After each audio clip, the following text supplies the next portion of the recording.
Good news, home buyers. Last month, for the first time in forever, prices actually went down in Melbourne and Sydney. The bad news? That won't bring home ownership any closer for most young Aussies. Here's Chad Kroger of Nickelback with a bit more. Look at this graph.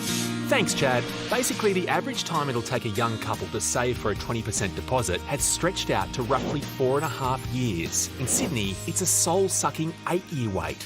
Something renters like Claire Waistall know all too well. Over the past year, I haven't had an increase in my salary, but I have noticed many increases in the price of living. Saving is so challenging. But those with the power to fix it are struggling to see the scale of the problem. Best way to support people who are renting a house is to help them buy a house. Does the Prime Minister realise just how out of touch that is? You can't pay rent and save, not on minimum wages. It's just unrealistic. I disagree with that. First house I bought cost me $67,000. Now, Jesus, Barnaby, I don't know what planet you're on, but you're looking at $600,000 now, and that's on a good day for an income. Good news, everybody, because Barnaby bought a cheap house a long time ago. Your life's a mate.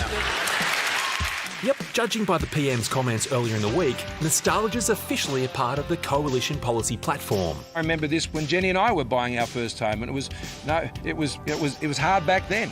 I believe it's harder now.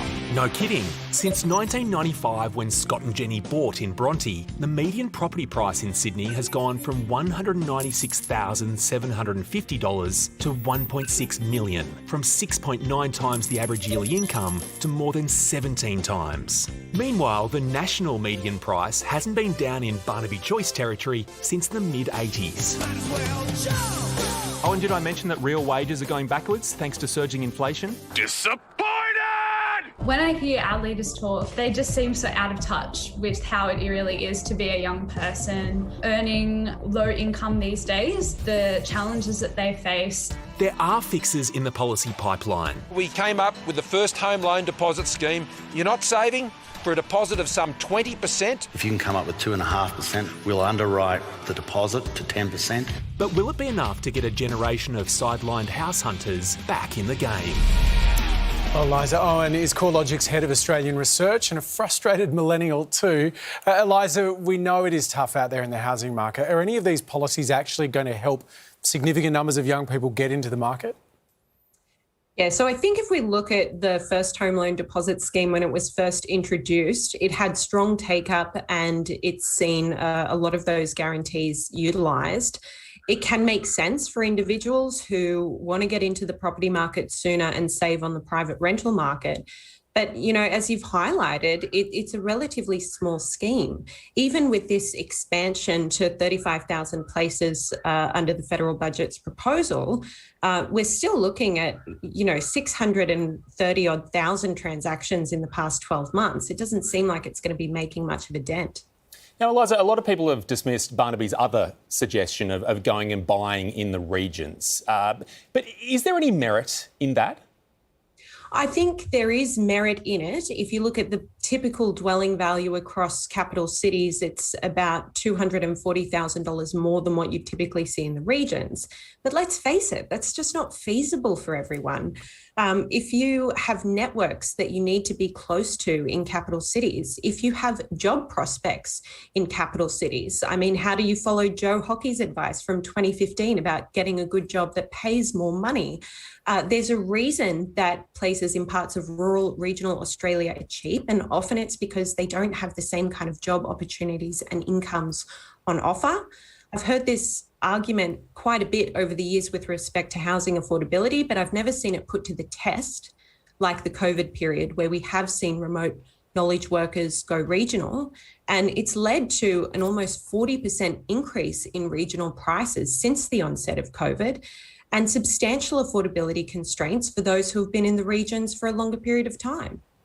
Eliza, we're hearing lots of advice from our politicians. Scott Morrison suggested that the best way to address the rental crisis is for renters to buy. What do you make of that?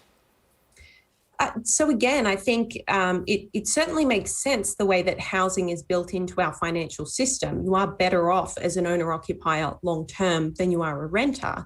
But I think, Dr. Chris Martin from the University of New South Wales put it really well the other day, highlighting that 30% of low-income renters don't have $500 saved for emergencies, let alone a 5% deposit for a home. So, you know, I've seen the political discourse around housing shift from bringing house prices down to actually let's try and maintain house prices and get people over the deposit hurdle.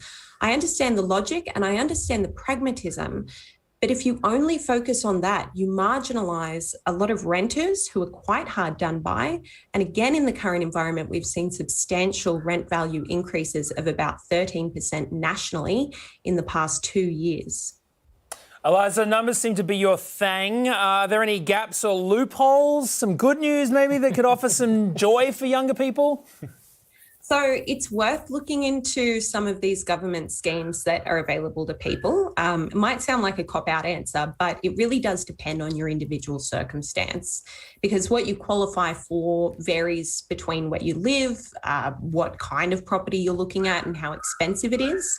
I don't love the idea of, you know, trying to take these systematic failures of losses in home ownership rates and putting it back on the individual to find little loopholes and work the financial system.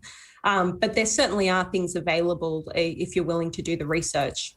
Eliza, that's all we've got time for. I'd love to see you debate our politicians, I've got to be honest. Thanks so much for your time tonight. Thanks. Take care.